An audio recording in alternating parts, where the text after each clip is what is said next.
بسم اللہ الرحمن الرحیم۔ رسول اکرم صلی اللہ علیہ وسلم کا ارشاد ہے، تمام اعمال کا دار و مدار نیت پر ہے، اور ہر عمل کا نتیجہ ہر انسان کو اس کی نیت کے مطابق ہی ملے گا۔ بس جس کی ہجرت دولت دنیا حاصل کرنے کے لیے ہو یا کسی عورت سے شادی کی غرض سے ہو، بس اس کی ہجرت انہی چیزوں کے لیے ہوگی جن کے حاصل کرنے کی نیت سے اس نے ہجرت کی۔ صحیح بخاری حدیث نمبر 2۔ رسول اکرم صلی اللہ علیہ وسلم کا ارشاد ہے کہ وہی نازل ہوتے وقت کبھی مجھ کو گھنٹی کی سی آواز محسوس ہوتی اور وہی کی یہ کیفیت مجھ پر بہت شاک گزرتی۔ جب یہ کیفیت ختم ہوتی تو میرے دل و دماغ پر اس رشتے کے ذریعے نازل شدہ وہی محفوظ ہو جاتی، اور کسی وقت ایسا ہوتا کہ فرشتہ بشکل انسان میرے پاس آتا اور مجھ سے کلام کرتا ہے، بس میں اس کا کہا ہوا یاد رکھ لیتا ہوں۔ صحیح بخاری حدیث نمبر 3۔ نبی کریم صلی اللہ علیہ وآلہ وسلم اور وحی کا ابتدائی دور اچھے سچے پاکیزہ خوابوں سے شروع ہوا۔ آپ صلی اللہ علیہ وآلہ وسلم خواب میں جو کچھ دیکھتے وہ صبح کی روشنی کی طرح صحیح اور سچا ثابت ہوتا۔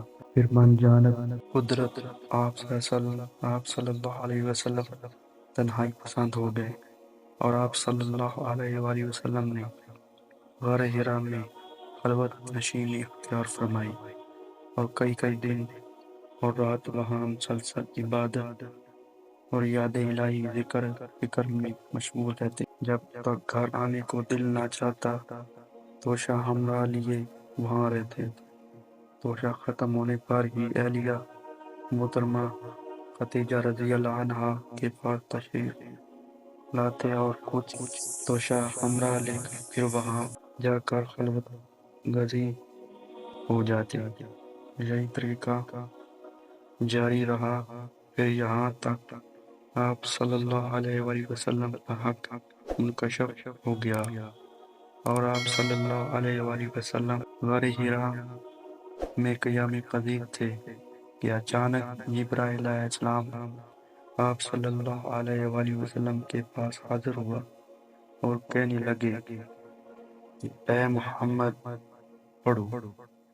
آپ صلی اللہ علیہ وآلہ وسلم فرماتے ہیں کہ میں نے کہا میں پڑھنا نہیں جانتا۔ آپ صلی اللہ علیہ وآلہ وسلم فرماتے ہیں فرشتے سے مجھے پکڑ کر اتنی زور سے بھانچا کہ میری طاقت جواب دے گئی، پھر مجھے چھوڑ کر کہا کہ پڑھو۔ میں نے پھر وہی جواب دیا کہ میں پڑھا ہوا نہیں ہوں۔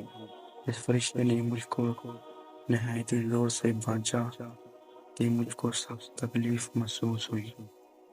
پھر اس نے کہا کہ پڑھ۔ میں نے کہا میں پڑھا ہوا نہیں ہوں۔ فرشتے نے تیسری بار مجھ کو پکڑا اور تیسری مرتبہ پھر مجھ کو بھانچا، پھر مجھے چھوڑ دیا اور کہنے لگا کہ پڑھو اپنے رب کی مدد سے جس نے پیدا کیا اور انسان کو خون پھٹکی سے بنایا، پڑھو، اور آپ کا رب بہت ہی مہربانیاں کرنے والا ہے۔ بس یہی آیتیں آپ صلی اللہ علیہ وسلم جبرائیل علیہ السلام سے سن کر اس حال میں غار حرا سے واپس ہوئے۔ آپ صلی اللہ علیہ وسلم کا دل اس انوکھے واقعے سے کانپ رہا تھا۔ آپ صلی اللہ علیہ وآلہ وسلم خدیجہ کے یہاں تشریف لائے اور فرمایا کہ مجھے کمبل اڑا دو، مجھے کمبل اڑا دو۔ لوگوں نے آپ صلی اللہ علیہ وسلم کو کمبل اڑا دیا۔ جب آپ صلی اللہ علیہ وسلم کا ڈر جاتا رہا تو آپ صلی اللہ علیہ وسلم نے اپنی زوجہ محترمہ خدیجہ رضی اللہ عنہا کو تفصیل کے ساتھ یہ واقعہ سنایا اور فرمانے لگے کہ مجھ کو اب اپنی جان کا خوف ہو گیا ہے، آپ صلی اللہ علیہ وآلہ وسلم کی اہلیہ محترمہ خدیجہ رضی اللہ عنہا نے آپ صلی اللہ علیہ وآلہ وسلم کی دھاراس بندائی اور کہا کہ آپ صلی اللہ علیہ وسلم خیال صحیح نہیں ہے، اللہ کی قسم آپ کو اللہ کبھی رسوا نہیں کرے گا، آپ تو اخلاق فاضلہ کے مالک ہیں، آپ تو کنبہ پرور ہیں، بے قصوں کا بوجھ اپنے سر پر رکھ لیتے ہیں، مفلسوں کے لیے آپ کماتے ہیں، مہمان نوازی میں آپ بے مثال ہیں، اور مشکل وقت میں آپ ہمر حق کا ساتھ دیتے ہیں۔ ایسے وصاف و حسن والا انسان یوں ہی بے وقت ذلت و خواری کی موت نہیں پا سکتا۔ پھر مزید تسلی کے لیے خدیجہ رضی اللہ عنہا آپ صلی اللہ علیہ وآلہ وسلم کو ورقہ بن نوفل کے پاس لے گئی، جو ان کے چچا زاد بھائی تھے۔ وہ زمانہ جاہلیت میں نصرانی مذہب اختیار کر چکے تھے اور ایرانی زبان کے قاتل تھے، چنانچہ انجیل کو بھی حسب منشا خداوندی ایرانی زبان میں لکھا کرتے تھے۔ انجیل ایرانی زبان میں نازل ہوئی تھی، پھر اس کا ترجمہ ایرانی زبان میں ہوا۔ ورقہ اسی کو لکھتے تھے۔ وہ بہت بوڑھے ہو گئے تھے، یہاں تک کہ ان کی بہنائی بھی رخصت ہو چکی تھی۔ خدیجہ رضی اللہ عنہا نے ان کے سامنے آپ صلی اللہ علیہ وسلم کے حالات بیان کیے اور کہا کہ اے چچا زاد بھائی، اپنے بھتیجے محمد صلی اللہ علیہ وسلم کی زبانی ذرا ان کی کیفیت سن لیجئے۔ وہ بولے، بھتیجے، آپ نے جو کچھ دیکھا ہے اس کی تفصیل سناؤ۔ چنانچہ آپ صلی اللہ علیہ وسلم نے کیا سنایا، جسے سن کر ورقہ بے اختیار ہو کر بول اٹھے کہ یہ تو وہی ناموس معزز رازدار فرشتہ ہے جسے اللہ نے موسیٰ علیہ السلام پر وحی دے کر بھیجا تھا۔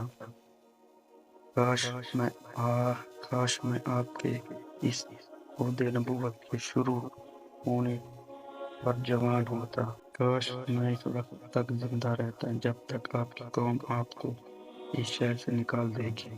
رسول صلی اللہ علیہ وسلم نے یہ سن کر تعجب سے پوچھا کہ کیا وہ لوگ مجھ کو نکال دیں گے، حالانکہ میں تو ان میں صادق امین مقبول ہوں۔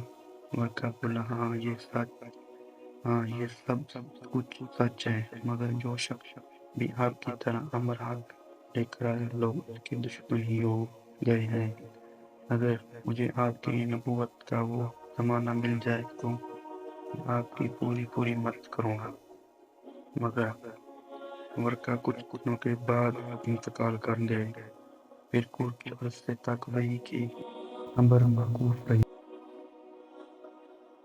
صحیح بخاری حدیث نمبر 4۔